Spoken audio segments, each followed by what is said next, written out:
En Belgique, plein de personnes se sont mobilisées contre un programme qu'elles considèrent comme diabolique. L'éducation à la vie relationnelle, affective et sexuelle à l'école.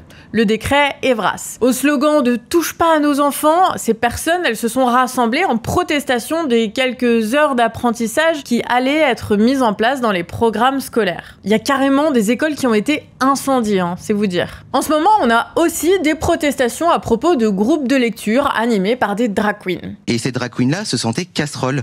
Et bien évidemment, moi, ça me choque, oui.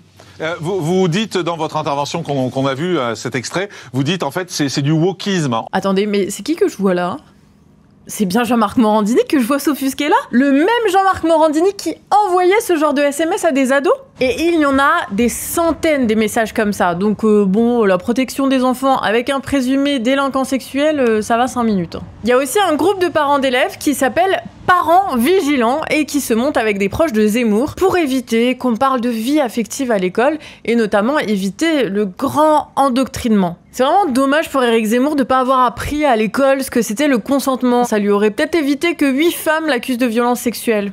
Évidemment, en plus de ça, on a le Sénat qui discute en ce moment de la place du point médian et de l'écriture inclusive dans la société, disant que bon, ça marque la fin de la civilisation, rien que ça. C'est vraiment ce qu'on appelle le sens des priorités. Ils instrumentalisent la peur des parents pour empêcher qu'il y ait du changement. Alors que la situation, la vraie, elle est bien loin de toutes ces diversions-là. Et elle est aussi bien plus difficile. L'enfance et la jeunesse sont vraiment en danger, menacés par des problèmes très profonds.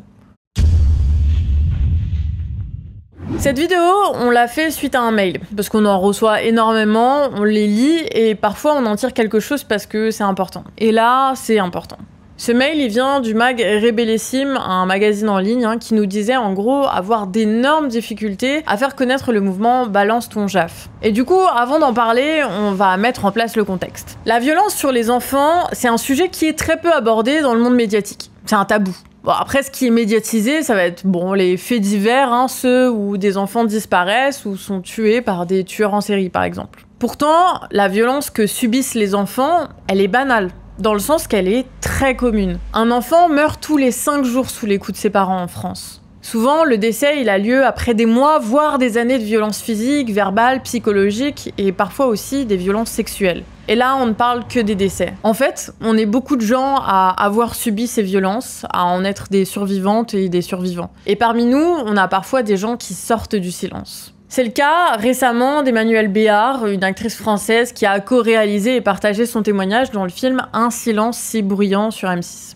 Ce témoignage, il parle d'inceste. C'est un sujet hyper tabou parce que ça réunit à la fois le silence sur les violences sexuelles et celui sur les violences au sein de la famille. Mais comme le dit l'anthropologue Dorothée Ducy, c'est l'interdit de l'inceste qui protège l'inceste. En fait, c'est le fait de ne pas en parler qui le permet. 160 000 enfants victimes par an et 5,5 millions d'adultes qui l'auraient subi étant enfants. Ça, c'est les chiffres de la Commission indépendante sur l'inceste et les violences sexuelles faites aux enfants, la Ciivise, qui existe seulement depuis 2021 et doit sortir un rapport ce mois de novembre. En gros, parmi les Français d'âge adulte, c'est 1 personne sur 10 qui aurait subi des violences sexuelles durant l'enfance, l'immense majorité commises par des membres de la famille proche. En moyenne, une situation d'inceste, donc des viols répétés, dure pendant 4 ans et représente la majorité des cas de viols sur mineurs. Mais un tiers de ces violences seraient commises par des mineurs, là encore souvent proches de la victime. Je sais, les chiffres sont énormes et c'est assez glaçant. Et en fait, ça veut dire qu'on en connaît forcément des victimes. Et on connaît aussi forcément des incesteurs. Et pourtant, on a du mal à réaliser l'ampleur du problème. Si on étend les statistiques aux violences en général, on obtient des chiffres tellement hallucinants que c'est difficile à concevoir. Un enfant sur 4, sur 3, sur 2 victimes de violences physiques ou psychologiques. En fait, c'est un chiffre qui évolue depuis 2016 notamment, du fait des mouvements MeToo et Balance ton porc et de ce qui en a découlé. Un mouvement qui a permis à des gens jusqu'ici silencieux de parler, notamment à travers le numéro 119 Allô enfance en danger. Et tout ça malgré les enjeux familiaux de loyauté, la peur de briser la famille, des questions très compliquées à gérer pour les victimes, des conflits internes qui les plongent parfois dans le silence pendant des années.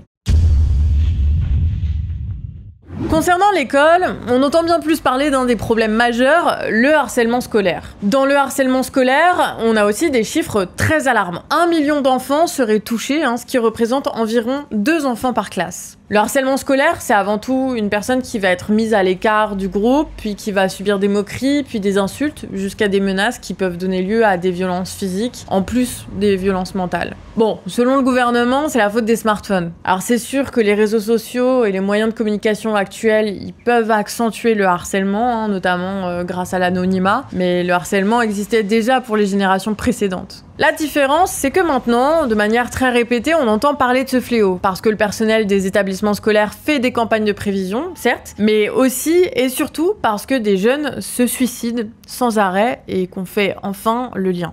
Et ces jeunes qui sont poussés vers la mort, c'est une alerte morbide pour nous mettre en face de ce qu'on ne voulait pas voir avant ou ce qu'on a pris l'habitude de normaliser, la violence que des enfants commettent sur d'autres enfants. Et là, le tabou est en train de sauter. Pourtant, on ne peut pas se satisfaire de cette simple connaissance. Le traitement médiatique, il se concentre quasiment uniquement sur les suicides. Et ça envoie un très mauvais message aux victimes de harcèlement. On ne les prend en considération que quand elles meurent. Alors heureusement, on pourrait se dire qu'il y a la plateforme phare, le 3018, un numéro qui permet de signaler et de témoigner. Mais ça reste très insuffisant et les campagnes de prévention ne résolvent qu'une partie du problème. Pour le traitement médiatique, là aussi ça change un peu. Notamment avec France 2 qui a diffusé le 7 novembre des témoignages d'élèves anciennement ou actuellement harcelés. Le problème c'est que tout ça, c'est des belles intentions. Personne ne peut être pour le harcèlement scolaire. Mais dans la réalité, quand les faits se produisent, la réponse elle est loin d'être au point. C'est même plutôt l'inverse. Il y a d'ailleurs qu'à voir l'exemple que donne la première ministre Elisabeth Borne et la première dame. Regardez ça. En primaire, je me suis un petit peu harcelée. Et par exemple, j'ai demandé à ma prof si je voulais parler avec ma mère en particulier. Et la prof, elle m'a dit non. Et c'est ça ce qui est vraiment choquant pour moi. Alors elle me disait non, j'ai pas envie de créer des problèmes pour ça en particulier. Et elle m'a emmenée dans une salle directement et on a parlé. Non, je voulais l'appeler. Elle m'a dit non, elle m'a pris, elle m'a emmenée dans une salle et après, voilà quoi, directement. Et je voulais juste en parler si c'était normal ou pas normal en particulier.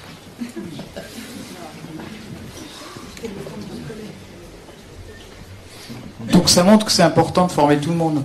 Oui, voilà, c'est...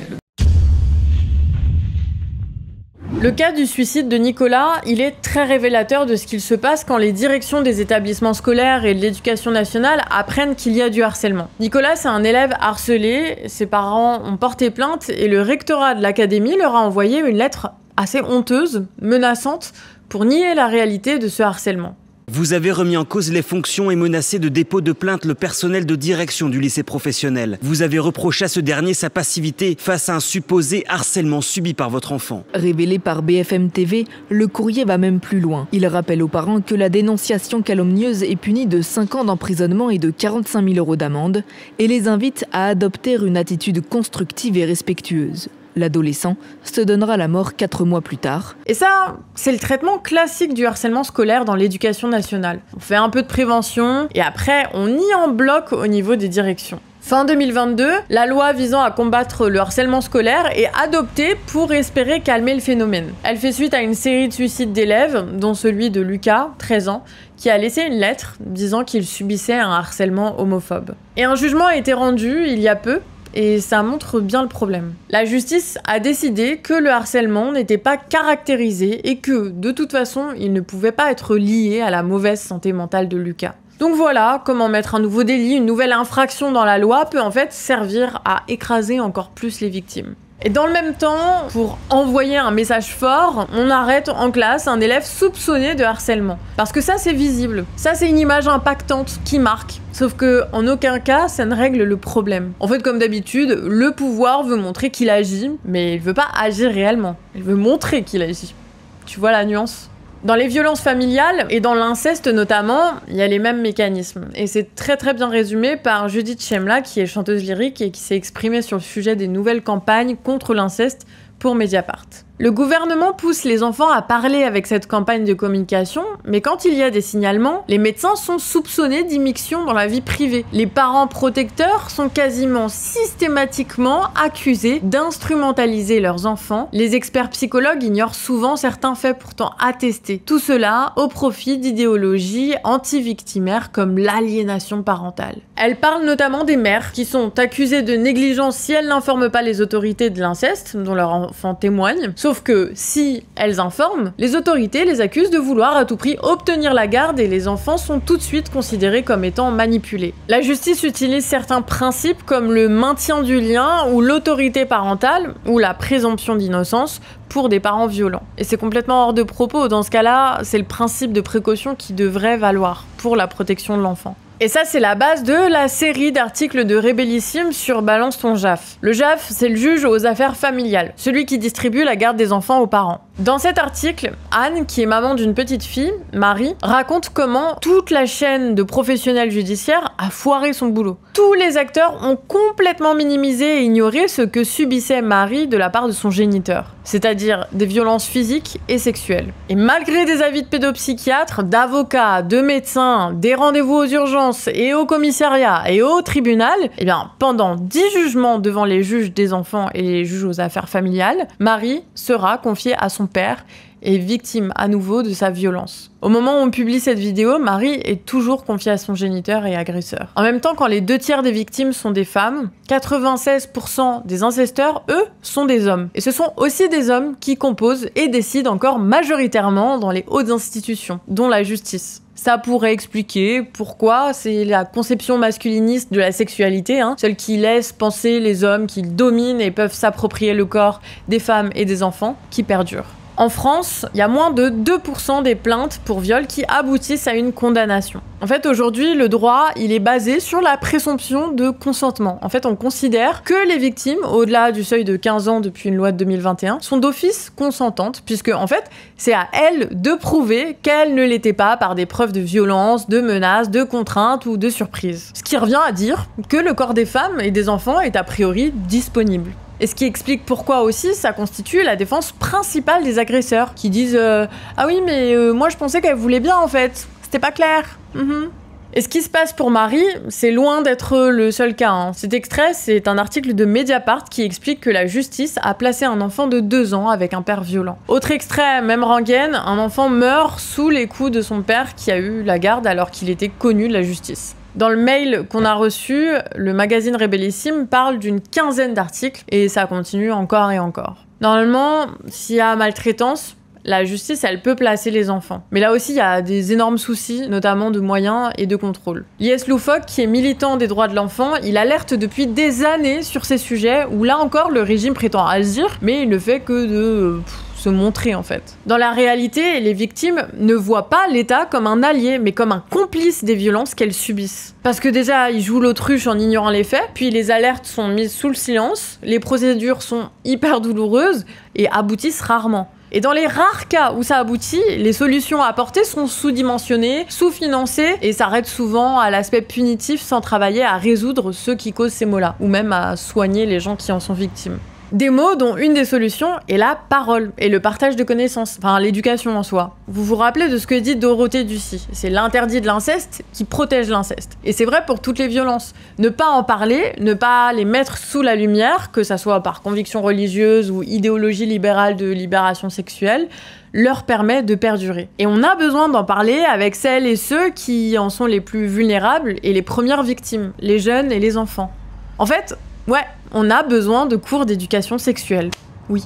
Bon, après, j'entends ceux qui vont dire « Non, mais c'est bon, on a 3 séances d'éducation à la sexualité qui sont dispensées au collège, au lycée, même en primaire chaque année. » Mais non, mais en fait, ça, c'est dans la loi, et depuis 20 ans, ça date. Mais en vérité, l'État ne fait pas son taf. La majorité de ces cours ne sont pas dispensés. On a 17% des jeunes de 15 à 24 ans qui disent ne jamais avoir eu de cours d'éducation à la sexualité. Et selon SIDAction, SOS Homophobie et le planning familial qui font partie des associations à intervenir dans les écoles, en fait, c'est seulement 15% des jeunes qui reçoivent bien ces 3 cours, faute de moyens et de financement. Alors que ce sont précisément ces cours qui permettent d'aborder avec les élèves leur intimité, les risques liés au MST, de leur proposer des outils pour lutter contre les violences sexistes et LGBTophobes, et d'apprendre le consentement et plus tard à affirmer leurs désirs. En fait, de leur donner le moyen de devenir des sujets. Et ça, en dehors d'une sphère familiale qui peut être violente. Alors voilà une partie de la solution qui pourrait peut-être amener à réduire les suicides. Vous saviez que c'est la 2e cause de mortalité chez les moins de 25 ans en France? Et d'autant plus chez les femmes depuis ces dernières années.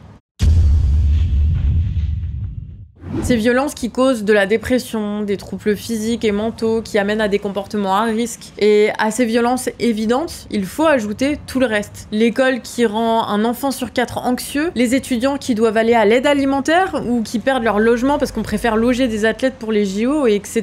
La liste est longue. Les jeunes, c'est encore un peu nous, mais c'est surtout l'avenir. Et la suite de l'histoire de notre pays ne mérite pas d'être traitée comme une population négligeable, avec mépris et sans considération. Mais cette jeunesse, elle n'est pas désespérée. Une bonne partie d'entre elles, de l'école jusqu'aux jeunes adultes, elle est prête à ce que tout change. En fait, elle veut que tout change. Parce que tout est insupportable dans cette société qui traite son avenir comme une énorme poubelle. Une déchetterie nauséabonde dans laquelle les dirigeants veulent jeter tout espoir. On vous met les sources de toutes les infos en description, ainsi que des ressources qui peuvent vous servir si vous êtes vous-même victime ou que vous en connaissez. N'hésitez pas non plus à partager vos ressources en commentaire. Ah, et puis on se retrouve ce samedi 25 novembre dans la rue, avec les copains, pour la journée mondiale de lutte contre les violences sexistes et sexuelles. Voilà, ça vous laisse un peu de temps pour imaginer des actions, en parler autour de vous, débloquer la parole, ou je sais pas, préparer des collages par exemple, pour faire savoir que de tout ça, on n'en veut plus. Proposez vos idées en commentaire et n'hésitez pas à continuer la conversation aussi. Et si vous pensez que nos vidéos sont nécessaires, on vous encourage fortement à venir nous donner un peu d'argent sur notre Tipeee. Et un grand merci à toutes les personnes qui nous ont donné là depuis ce début novembre. Je vous dis à la prochaine, prenez soin de vous, des bisous.